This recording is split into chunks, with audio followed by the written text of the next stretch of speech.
Aujourd'hui, nous plongeons au cœur d'un sujet souvent réduit au silence et pourtant essentiel pour comprendre la santé, les émotions.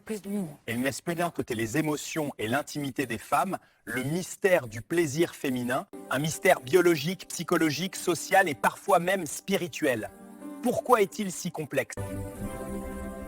Pourquoi reste-t-il mal compris, même en 2025, malgré les avancées scientifiques? Pour explorer tous ces aspects, nous recevons une experte en neurosciences du comportement féminin et en santé sexuelle. Bonsoir et merci d'être avec nous pour cette émission spéciale. Bonsoir, merci de l'invitation. Et vous avez raison, le plaisir féminin est complexe, non pas. Peut-être pas parce qu'il est insaisissable, mais parce que nous l'avons étudié trop tard. Commençons par l'anatomie. On croit la connaître, mais ce n'est qu'une illusion, n'est-ce pas? Absolument. La plupart des gens ignorent que le clitoris est un organe interne composé d'un réseau de racines qui entourent le vagin, les parois pelviennes et les tissus internes. Il mesure environ 9 à 12 cm au total. On parle de plus de 8000 terminaisons nerveuses en contact direct et environ 17 000 connexions internes. C'est plus que n'importe quelle autre zone du corps, même plus que la langue? Et exactement, c'est l'organe le plus sensible du corps humain, tous sexes confondus. Mais malgré cela, pendant très longtemps, la science l'a ignoré. L'espace intérieur du clitoris n'a été visualisé par IREM qu'en 2000. Passons au cerveau. On dit souvent que le plaisir féminin est psychologique. Que signifie scientifiquement cette affirmation? Cela signifie que le cerveau des femmes possède un système d'activation et un système d'inhibition extra. Chez les femmes, le plaisir n'est pas un simple réflexe mécanique. Pour cette élaboration, il dépend de neurotransmetteurs comme la dopamine, l'oxytocine, mais aussi de l'activation des zones de confiance, de lien et de sécurité émotionnelle. Donc les émotions modifient réellement les réactions biologiques? Oui. Le cerveau féminin réagit fortement à l'environnement. Une femme peut être parfaitement stimulée physiquement, mais ne rien ressentir si son système d'inhibition émotionnelle s'active, par exemple à cause du stress, d'un souvenir, d'un jugement, d'une pression ou d'un manque de sécurité. C'est ce qu'on appelle la neuroinhibition du plaisir féminin. Venons-en aux émotions. Pourquoi sont-elles aussi déterminantes?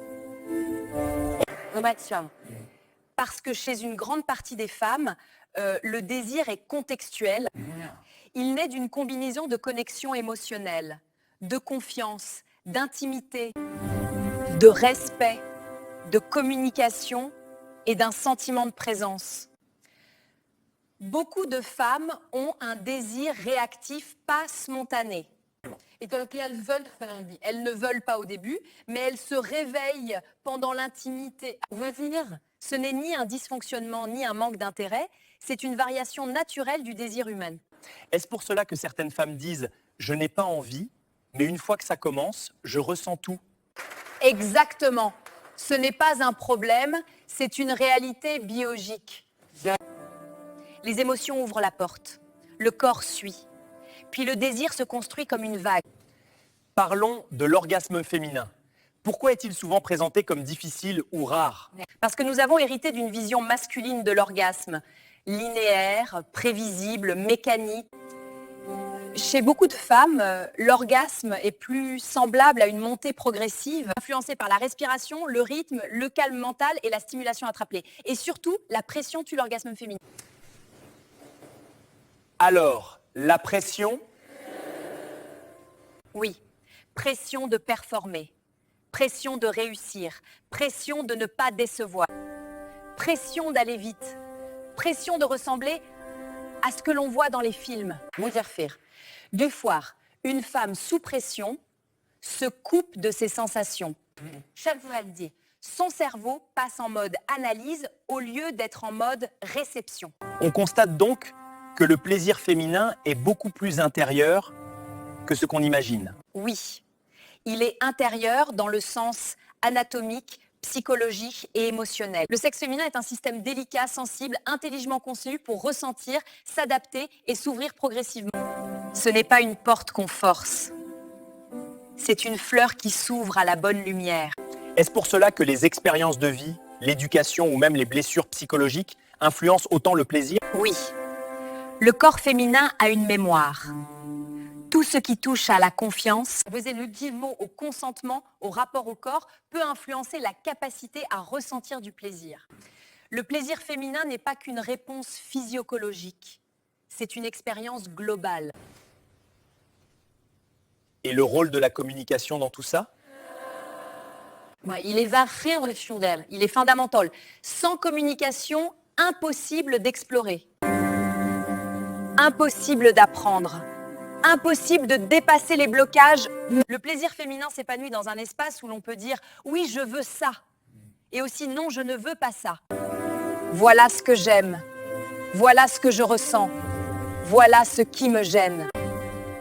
Pete. Ce simple dialogue libère énormément de tensions. La culture joue-t-elle encore un rôle dans ce mystère? Absolument, la culture influence grandement la perception et l'expression du plaisir féminin. Un rôle immense. Pendant des siècles, la sexualité féminine a été réduite au silence. On a enseigné aux filles à se cacher, à se brider, à se contrôler. On leur a rarement dit « ton plaisir est normal, ton plaisir est naturel, ton plaisir est important ». C'est ce manque de reconnaissance qui a créé une immense zone d'ombre autour du plaisir féminin. Alors, le plaisir féminin est-il un mystère ou simplement un territoire encore mal exploré? Un territoire mal exploré. Il n'a rien de mystérieux en lui-même. Ce qui est mystérieux, c'est notre refus collectif de l'étudier honnêtement. Mais nous avançons. L'éducation, la recherche, les témoignages des femmes, tout cela illumine progressivement ce qui était autrefois caché. Et c'est une bonne nouvelle.